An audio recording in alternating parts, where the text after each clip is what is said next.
Here we are. It says we're live. Hopefully we are.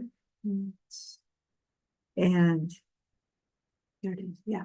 okay, And that's what it looks like. Okay, good. so today we're going to be looking at a sutta. It's a favorite amongst some of my monastic friends and others. And this is in the Connected Discourses again, and it's in the Magga Samyutta, which is the Connected Discourses on the Path. And I'm going to, the factors of the path are listed in this, and I'm going to just, as they're listed, just give a little bit of a definition of what the path factors are. And then there's a beautiful verse at the end, which is very intriguing, hopefully, because it's describing our exit from samsara, how we can use this vehicle to exit samsara. And this is named the Janusoni Brahmana Sutta.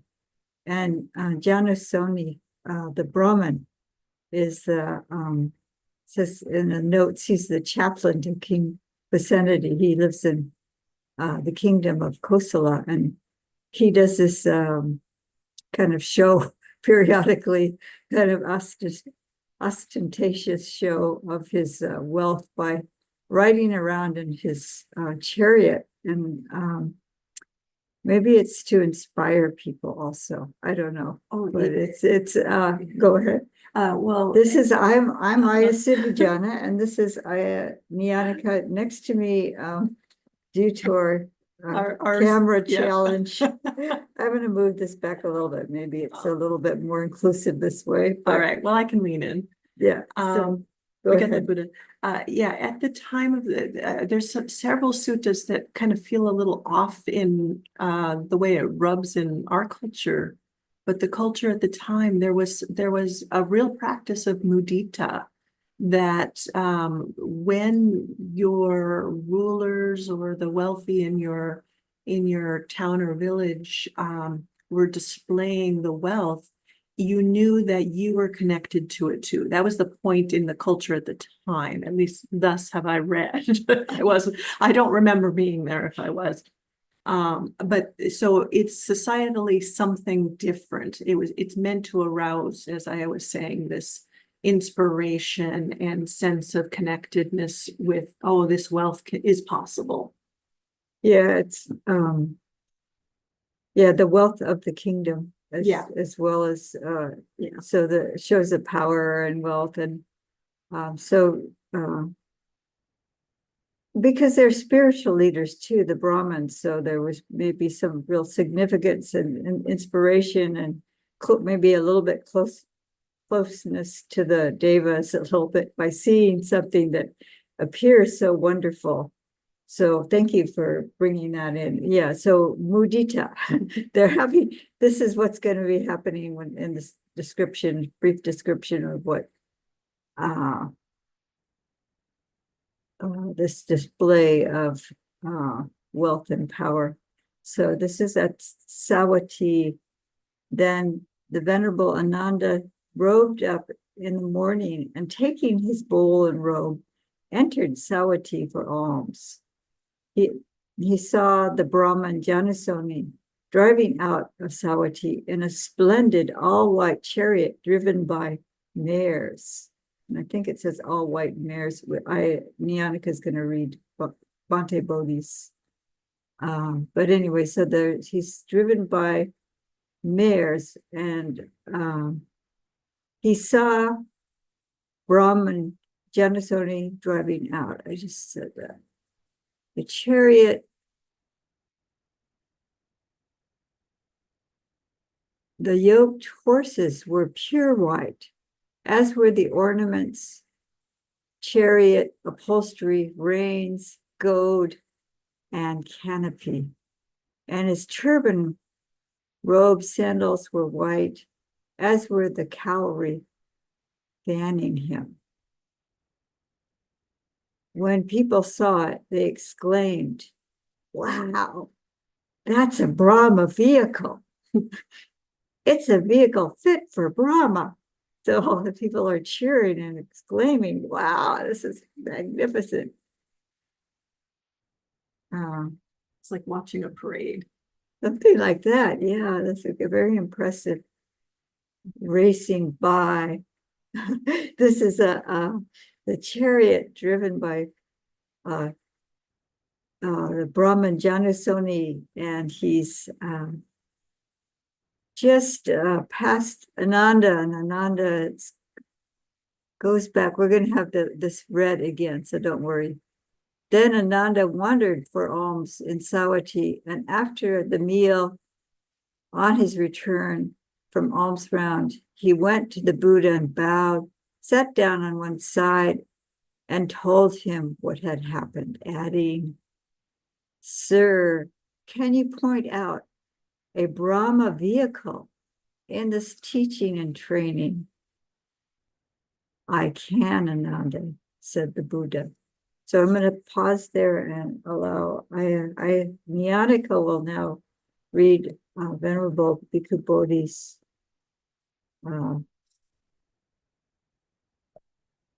lean in a little bit, maybe. At Savatthi, then in the morning, the Venerable Ananda, dressed and taking bowl and robe, entered Savatthi for alms. The Venerable Ananda saw the Brahmin Janusoni departing for Savatthi in an all-white chariot drawn by mares. The horses yoked to it were white, its ornaments were white, the chariot was white, its upholstery was white, the reins, goad, and canopy were white. His turban, clothes, and sandals were white, and he was being fanned by a white chowry.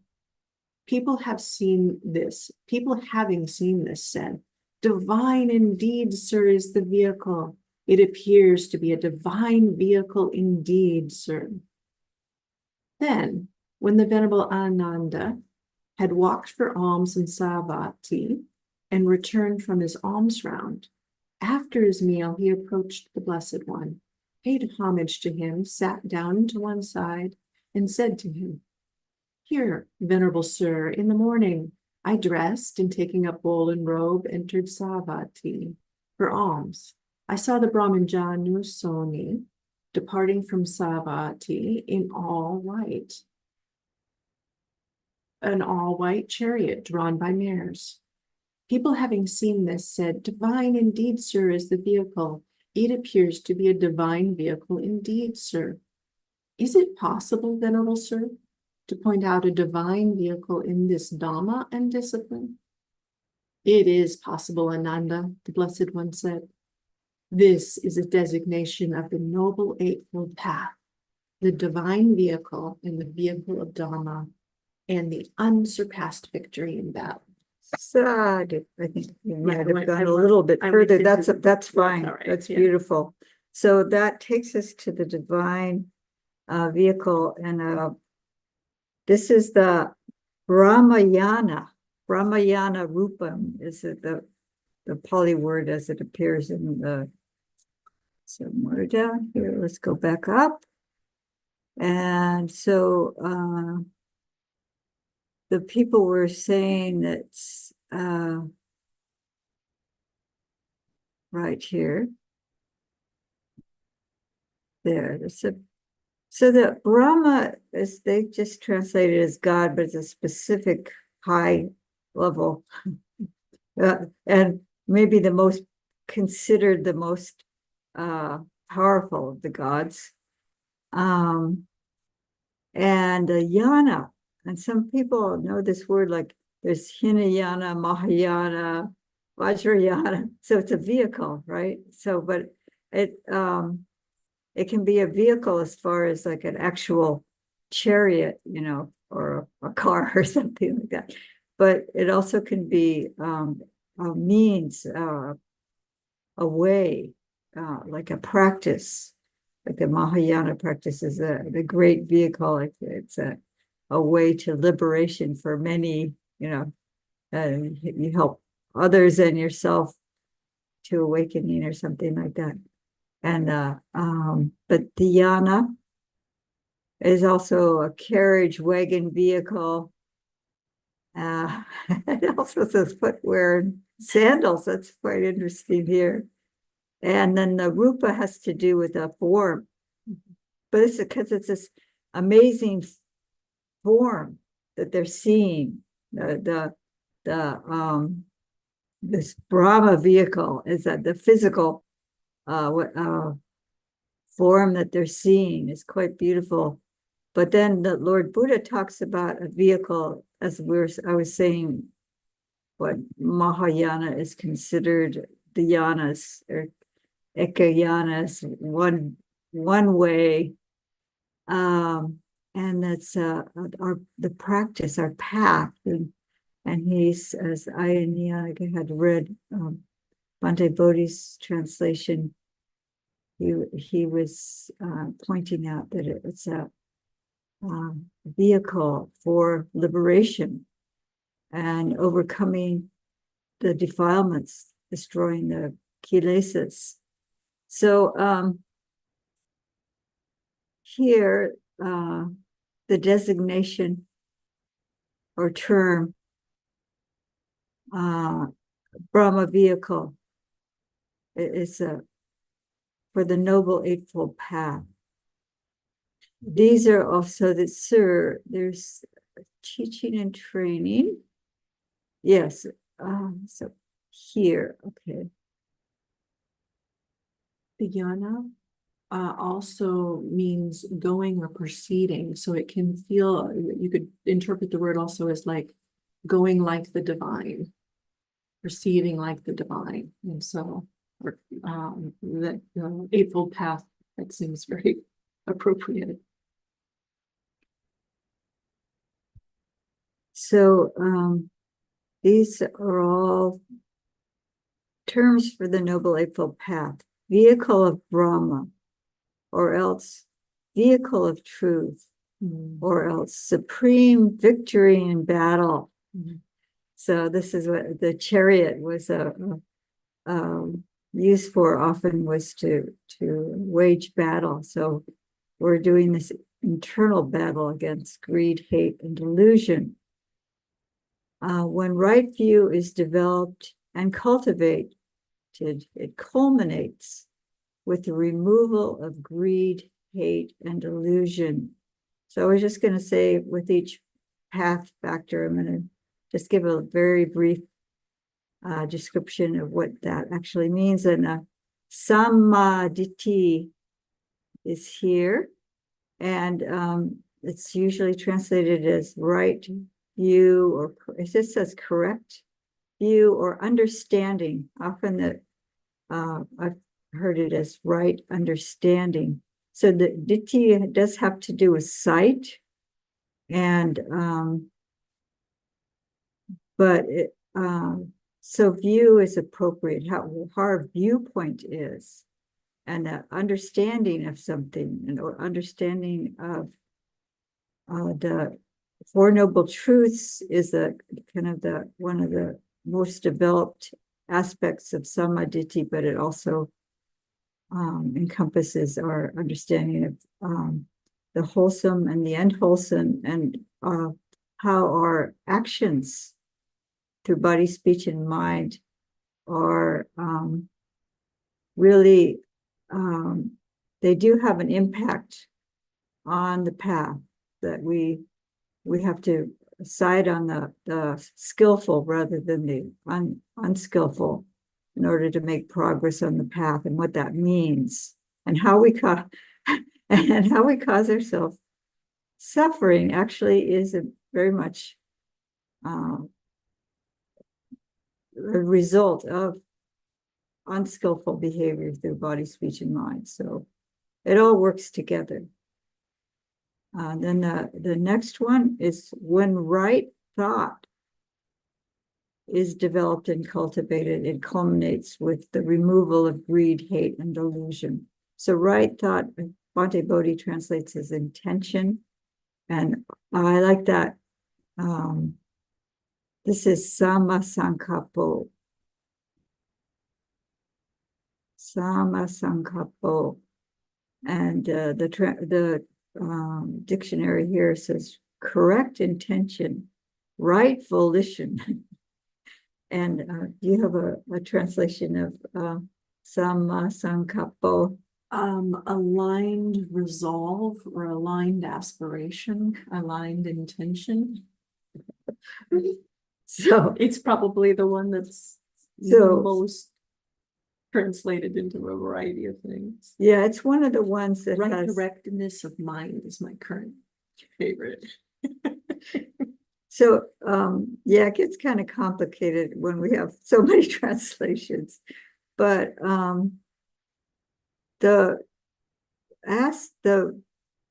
what Sama Sankapo points to is harmlessness. Oh, well, it starts out with, nekama, which is, renunciation, and, avihingsa is a harmlessness. And then there's a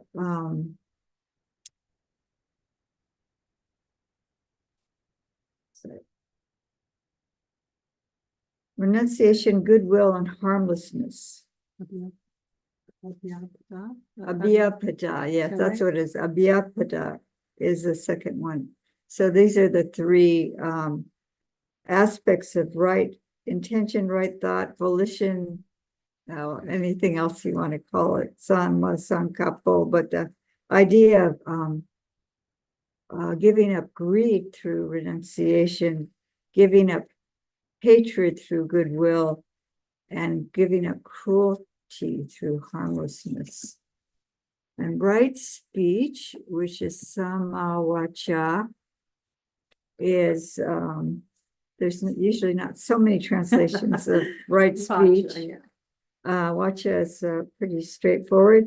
Right speech is avoiding false speech, divisive speech, non-essential or useless speech.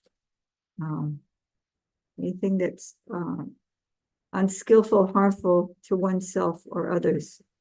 With speech, we should avoid. So we should avoid harmful speech or false speech. And samakamanto, right action or correct action, skillful action. You can play with the English words all you want, but the idea is non-harming through bodily behavior, and it's not avoiding killing or abstaining from killing any kind of living being, and not lying, and avoiding any kind of sensual or sexual misconduct. It's celibacy for monastics, and it's just respecting other people's relationships and your own, or being celibate if you're not involved with anyone. I don't think it would include being promiscuous. Right livelihood, sama ajivo, and it's basically not engaging in any kind of livelihood that's dishonest or harming any form of living being. There's a list somewhere, like in the Digha Nikaya, there is a list of wrong livelihood that we should avoid. And it includes things like false weights and measurements, like you're cheating, and trafficking slaves or anything that harms living beings like livestock. But anything that's harmful to oneself and any form of life, any life forms. I mean, maybe not life forms, but any kind of sentient beings. Right effort, samawayamo, and that's described as the four right efforts, but basically it's to guard against and abandon unwholesome mental states and to bring up and to cultivate and bring to fulfillment the wholesome states. Samasati, right mindfulness. There's other translations for mindfulness, but it's most common. Attentiveness. There's like, do you have I use mindfulness. Mindfulness. I'm just trying to run some that I've heard, but yeah, some people want to get creative or they don't like what's commonly used. But if we can choose for ourselves what works and really know these eight well, you start out by really knowing what they are, what the Buddha had said was the Noble Eightfold Path, and then trying that way we can start working with these factors. Samasati. And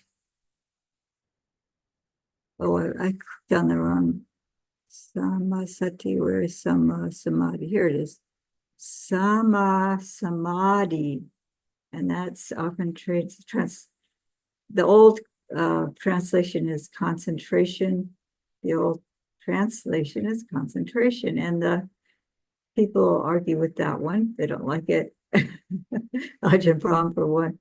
And the right stillness, right immersion is how Bhante Sujato translates it. And immersion, absorption, collectedness of mind. This says perfect stability of mind, correct mental composure. I really like that. So it's like this is one of those Pali words that is hard to have one concise word translation.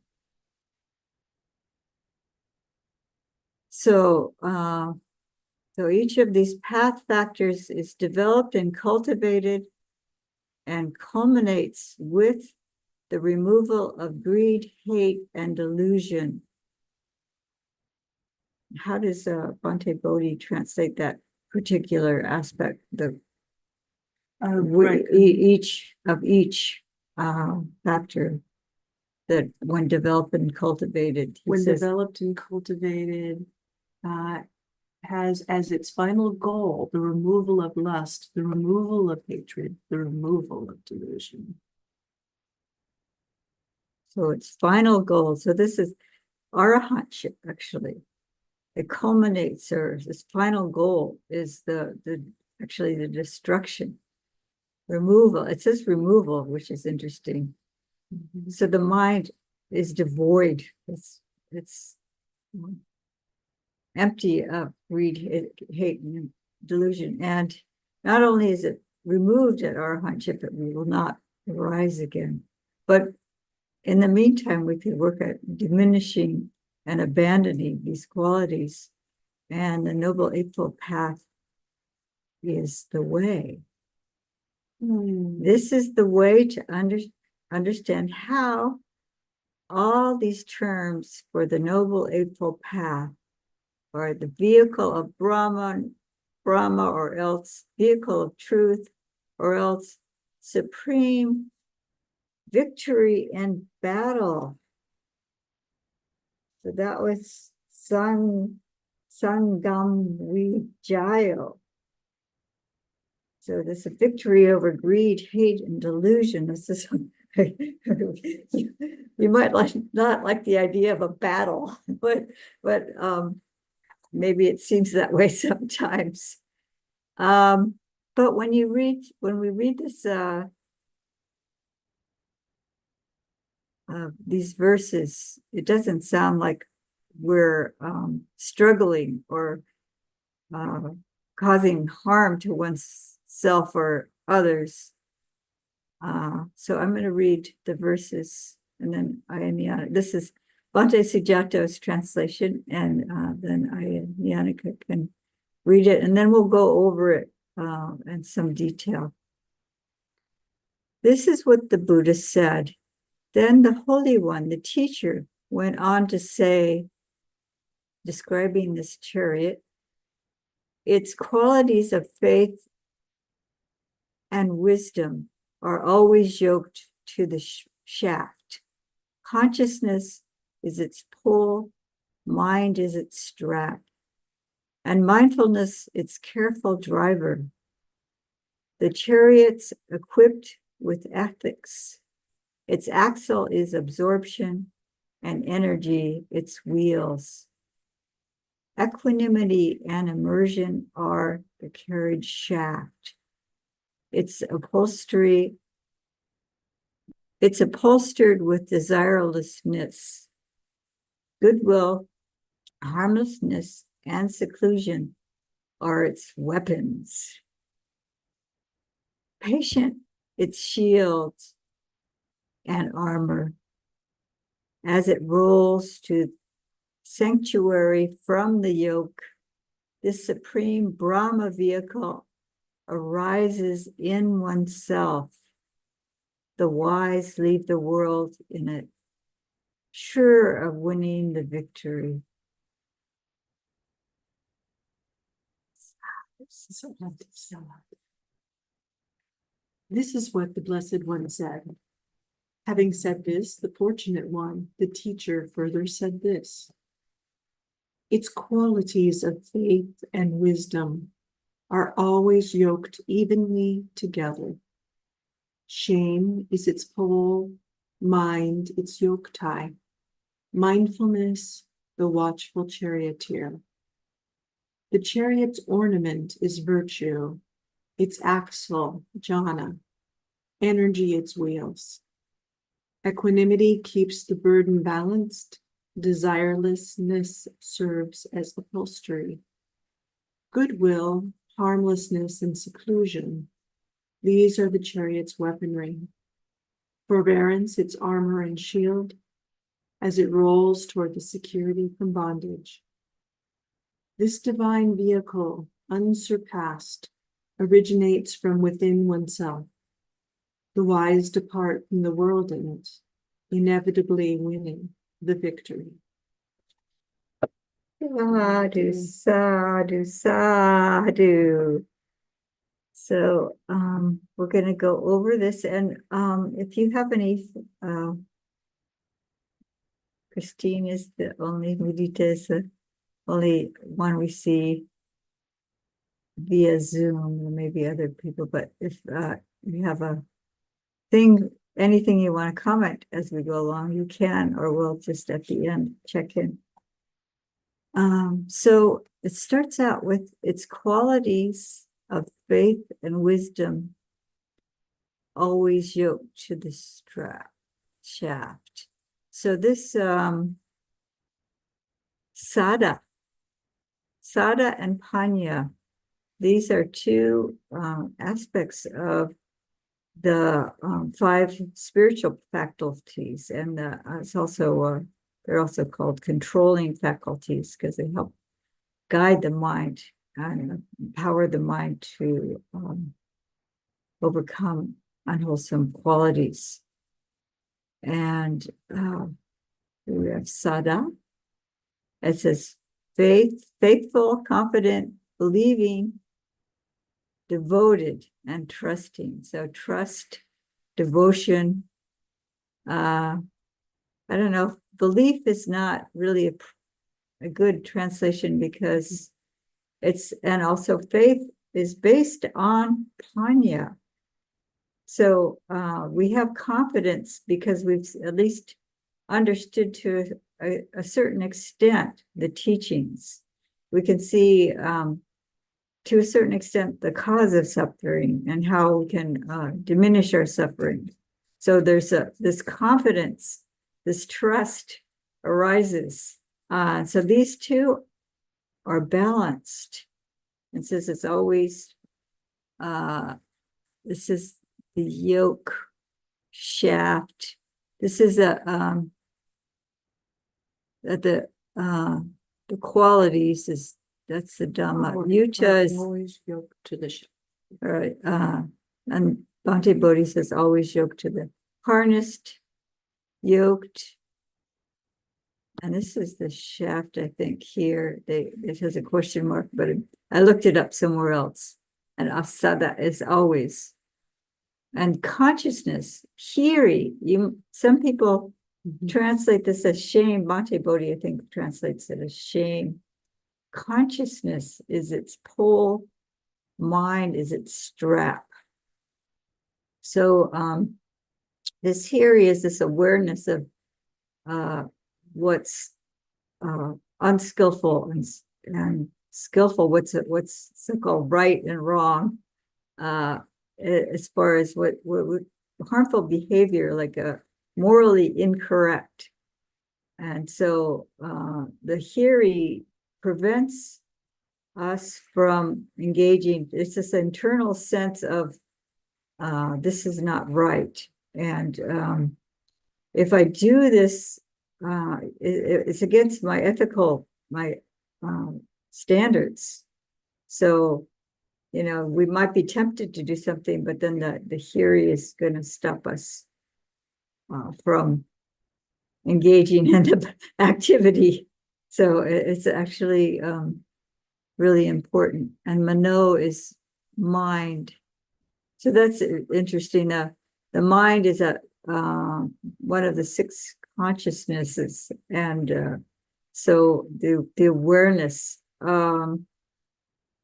at the mind door.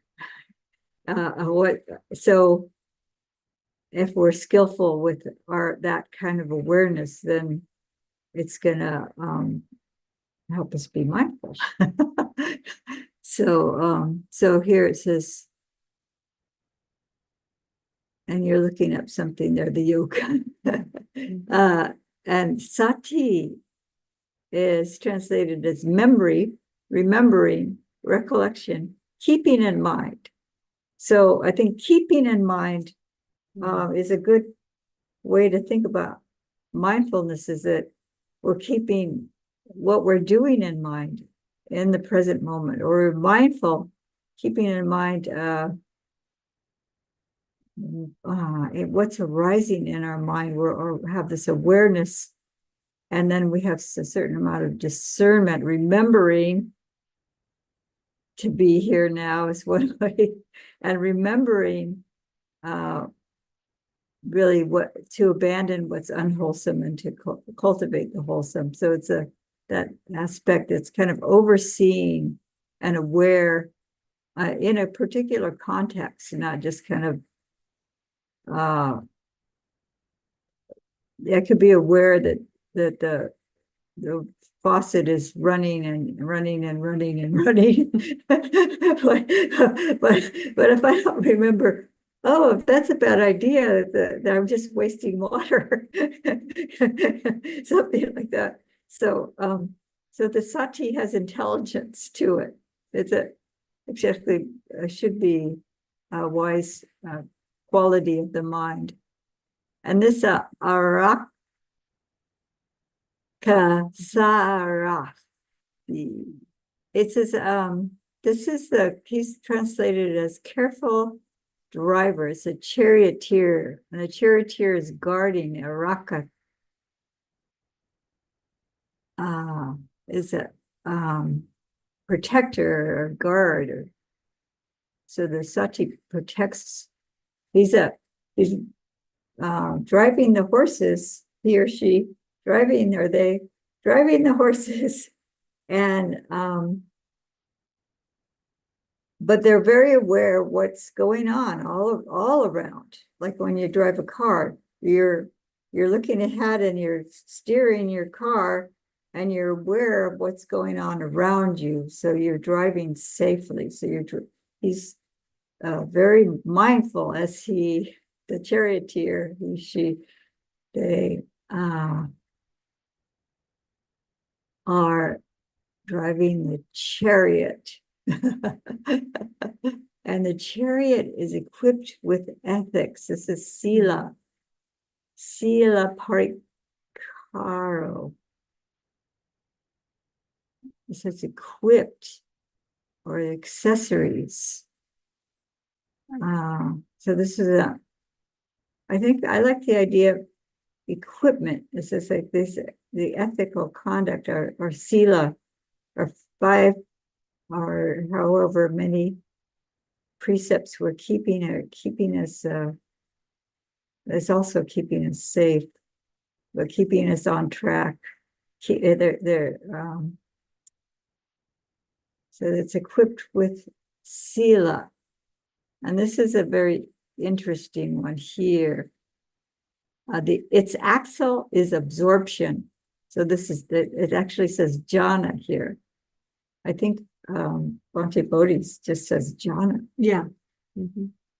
So I was pondering this idea of the axle being jhana and energy, its wheel. So that's virya, chaka virya. So this chariot has an axle. It may be that it's a stationary axle. It's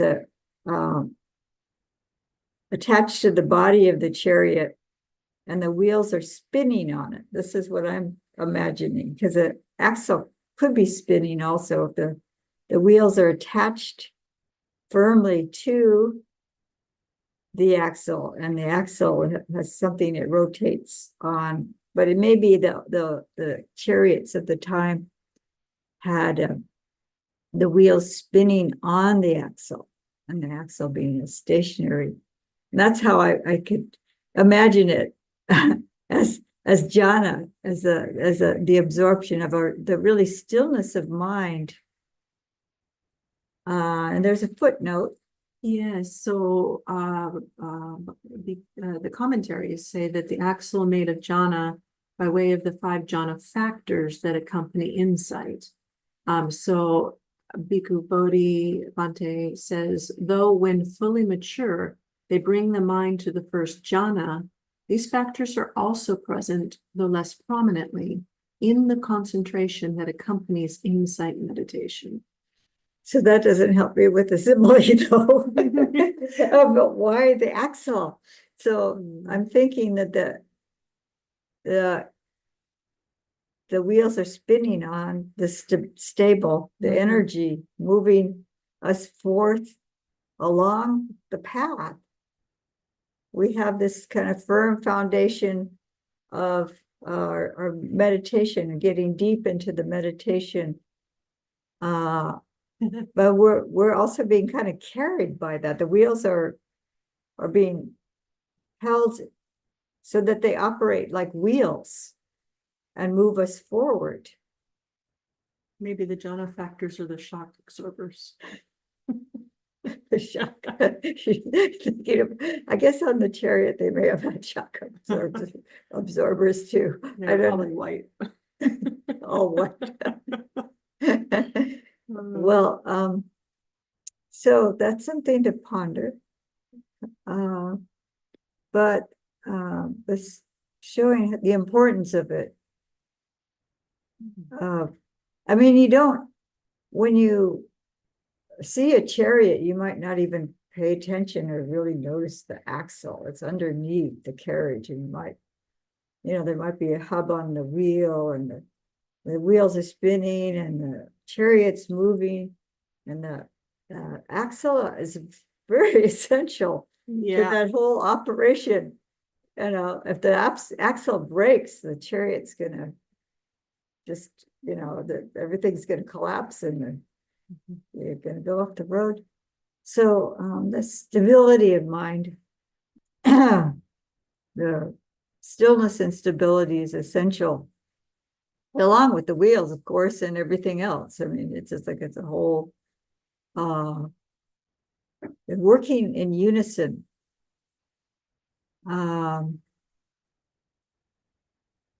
So here we have, at the beginning, we had Sada and Panya.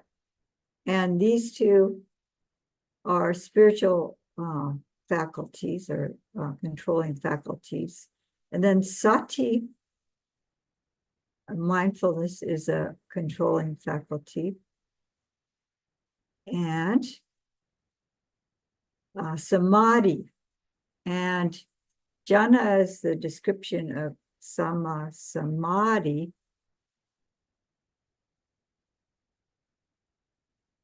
And virya, energy. So we have here, so we have all five here.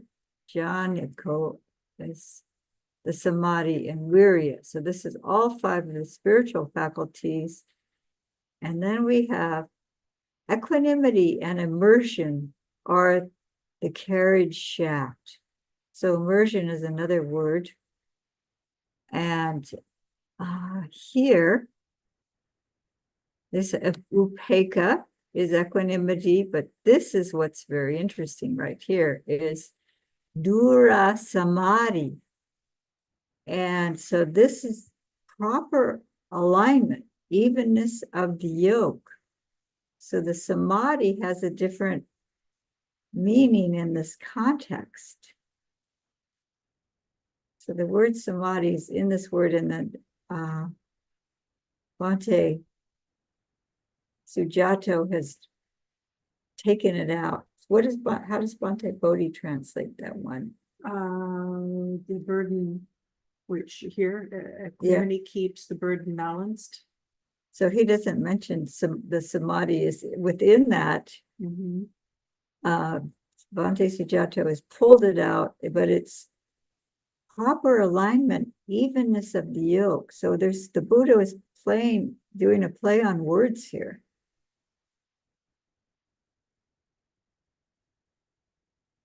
And it's upholstered with desirelessness. So we have anicca here with two, a CHA. And so an is a negation, and icha is like wishing or wanting. So this is a different, and if you think of anicca being without an H,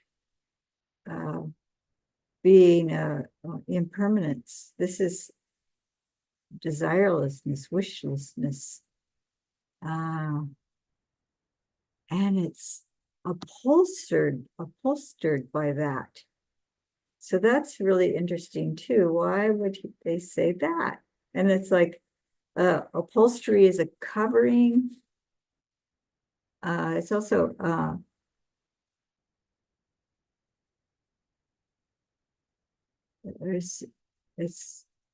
they just mentioned upholstery further down, but it says that books of the five Vinaya Pitaka. Has that meaning. That's another translation of this word, which is kind of interesting. Here we have upholstery, covering, surrounded, covered, enriched by. So the being without wishes, but because they're talking about a chariot, what else, what would it be? It would be, it's upholstery, I guess, right? So it's like it's giving comfort and beauty, the fact that we're without any wishes. That's my take on that. What would you? Desirelessness? Yeah, being upholstery. Oh, well, without desire, you're in comfort. I mean, there's a comfort there. Yeah. Yeah. I take that same way. Yeah. So there's this comfort in being without desire. Abhyapado, avihingsa. So these are two aspects of right intention. Goodwill, harmlessness. Viveko, that's seclusion. So we have goodwill, abhyapado, avihingsa, viveka are Weapons. Yeah, so this is in the battle against greed, hate, and delusion. We have goodwill, harmlessness, and seclusion. Isn't that wonderful that harmlessness is the best weapon? Goodwill. And goodwill and seclusion? Yeah. Well, if the foe is within, and it's the greed, hate, and delusion. Yes. So this is what the battle. If you think about the battle, it's not like, oh, I've got to destroy hate. It's not that. It's I've got to just really squelch those desires. I really have to. It's not that kind of thing. It's developing these wholesome qualities, goodwill, harmlessness, and allowing for seclusion. And seclusion, we wake up, can be a physical seclusion, can be mental seclusion. So we're secluded from the unwholesome states, and really deep peacefulness of mind, pulling away from the senses, and deep forms of meditation is another type of seclusion. And it says that patience is its shield. And so this is enduring, tolerating. So patience, endurance, forgiveness. Tika. And we're used to Kanti as a translation, as a word for Titika Paramam Vedantam. Where patience is the highest austerity in the Vamana. Yeah. But it does say Kanti. Tika. Enduring, tolerating. Endurance, patience, forgiveness. Anyway, this is how it's just like English has more than one word that expresses a concept or a quality. So we're protecting ourselves and others with this titika. It's a shield and on armor. Bhante Bodhi says forbearance. And I think that's nice because it's this patient self-control or restraint and tolerance so there's an aspect of restraint but patient self-control. I like that. Eventually we'll get a different camera arrangement. We're patiently enduring this, and hopefully you are too. And it's getting the Dhamma out. Yeah, well, that's what matters. Okay, so here we have yoga came up, and this sanctuary from the yoke is how Bhante Sujato translates it, and then the translator down here, the dictionary here says spiritual safety, security, sanctuary. So it's a kema is like a sanctuary, or like a refuge,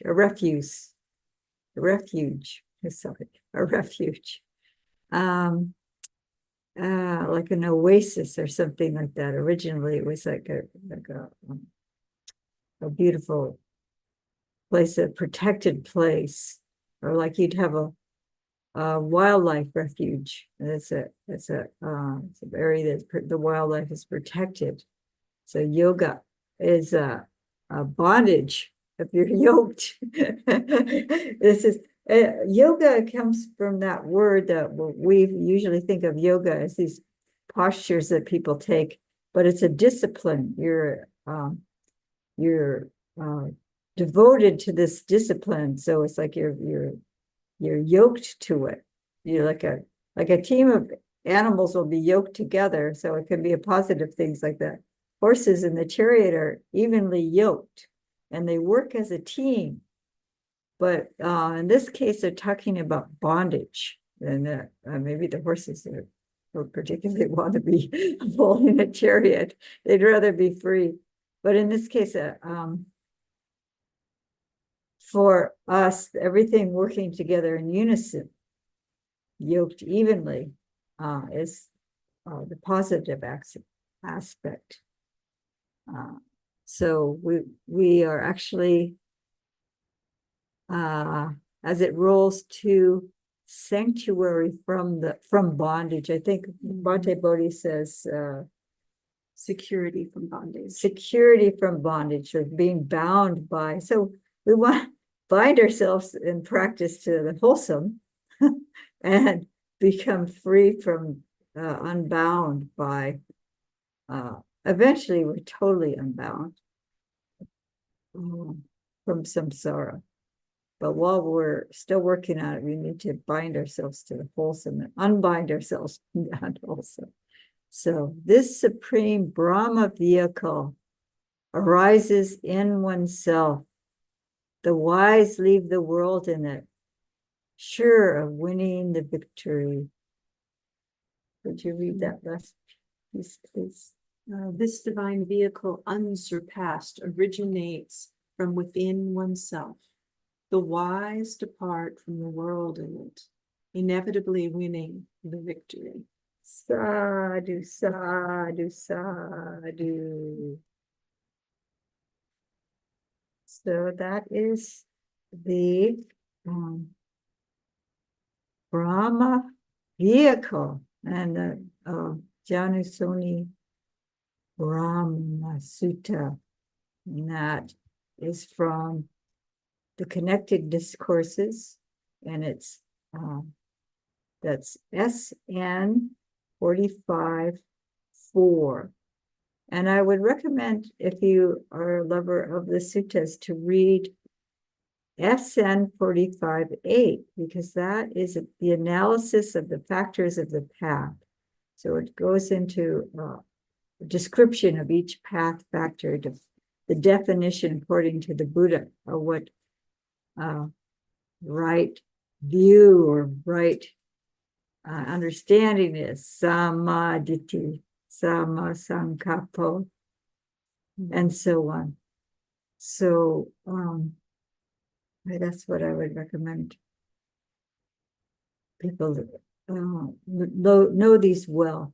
And first, it's just a intellectual learning, but then the more we understand intellectually how these factors work together, the more we'll apply them to our lives.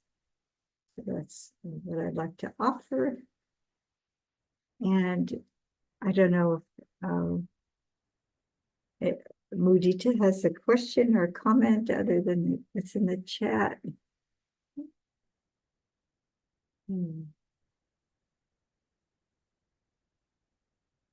So we can end if there's, I see 4 in the chat here. Yeah, well, but no comments. Okay. We're good to wrap up and take our chariot on alms round. Oh, it's Andrew using Mudita's. Okay. Sadhu, sadhu, sadhu. Okay. If you have no questions, smiles. Okay. Sadhu. Okay, so we can do the end of the sorry, YouTube's. Okay. So we'll end now. Sadhu, sadhu, sadhu.